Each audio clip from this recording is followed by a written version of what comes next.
오늘 본문 말씀 34장 말씀의 배경을 보면은 모세가 시내산에 올라가서 십계명을 받는 동안에 이 산 아래에서 이스라엘 백성들은 금송아지를 만들고 우상 숭배의 죄를 범하게 됩니다. 그래서 이스라엘과 하나님 사이에 첫 번째 맺었던 언약이, 오늘 말씀을 보시면 그 언약이 이제는 깨지게 된 상황에 놓여 있습니다. 이스라엘의 범죄 때문에 언약이 파기된 것입니다. 그러나 하나님은 모세에게 뭐라고 말씀하시냐 하면은 다시 돌판을 다듬어서 산으로 올라오라 이렇게 말씀하십니다. 다시 올라오라 하십니다. 그리고 그 깨어진 언약을 다시 세워 주시겠다 하십니다. 여러분, 그러면 왜 하나님은 하나님을 배신하고 또 그렇게 떠나 있는 하나님의 백성과 다시 언약을 세우시는 것일까요? 이유는 단 하나입니다. 그것은 바로 하나님의 성품 때문입니다. 오늘 말씀 6절에 보시면 하나님 이렇게 선포하십니다. 여호와라 여호와라, 자비롭고 은혜롭고 노하기를 더디하고 인자와 진실이 많은 하나님이라. 여러분, 하나님은 하나님의 백성을 하나님의 자녀로 여기십니다. 자녀가 실수하고 자녀가 넘어지고 실패했다고 해서 자녀를 버리는 부모는 없습니다. 이런 자녀를 가르치고 또 훈계하고 기다려주면서 이 자녀가 더 좋은 길로 갈 수 있기를, 자라나기를 그렇게 기대하는 게 부모의 마음이죠. 이것이 언약을 다시 갱신하시는 하나님의 마음이시기도 합니다. 여러분, 그러나 역사를 돌아보면 인간은 하나님께서 주신 이 기회를 너무나 자주 가볍게 여겼다는 것을 알 수 있습니다. 이스라엘 역사를 보면은 하나님께서는 수없이 선지자들을 보내어 돌아오라 그렇게 기회를 주셨지만은 그들은 그 은혜를 하찮은 것으로 여겼습니다.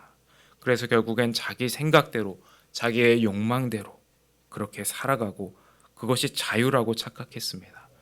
하지만 여러분, 그 끝은 어땠나요? 파괴와 멸망뿐이었습니다. 북이스라엘은 아수르 제국에 의해서, 남유다는 바벨론 제국에 의해 처참하게 짓밟히고 멸망당했습니다. 여러분, 마찬가지로 우리가 하나님이 주시는 약속이 아니라 죄가 주는 약속을 따르게 될 때 어떤 결말을 맞게 되는지 로마서 말씀은 영적인 원리를 분명하게 선포합니다. 그것은 바로 죄의 삭은 사망입니다.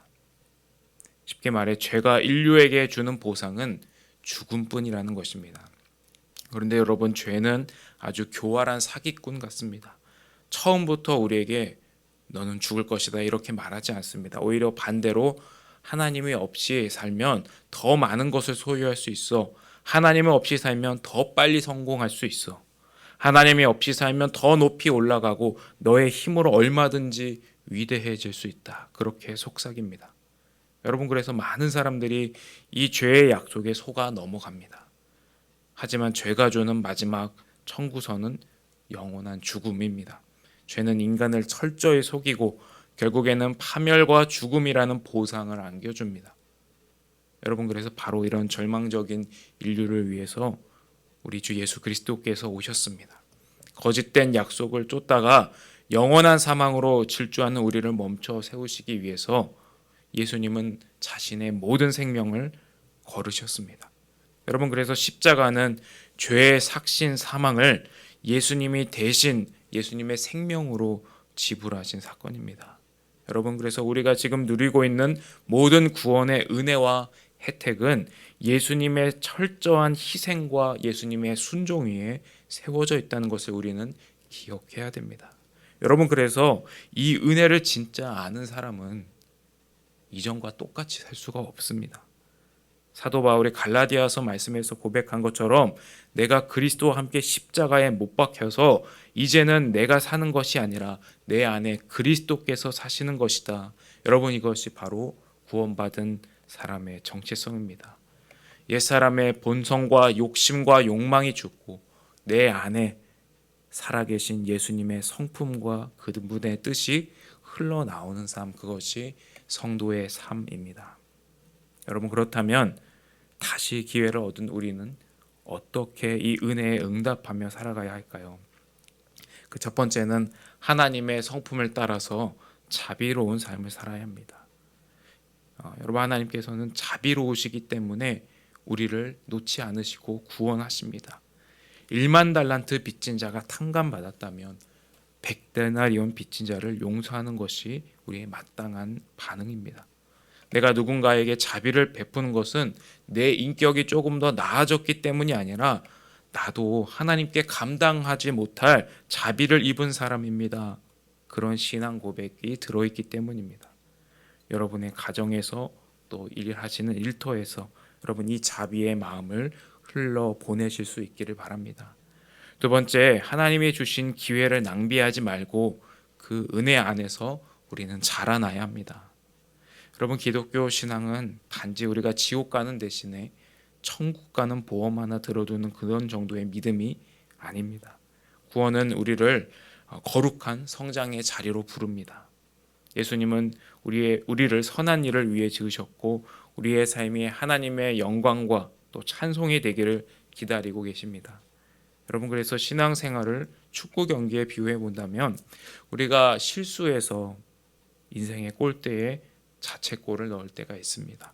치명적인 실수를 하고 실패하고 넘어질 때가 있습니다. 그때 어떤 사람들은 그냥 그 자리에 주저앉아서 후회하고 한탄하기만 합니다. 나는 이제 끝났구나. 나는 하나님 앞에 자격이 없구나. 그렇게 후회하며 시간을 낭비합니다.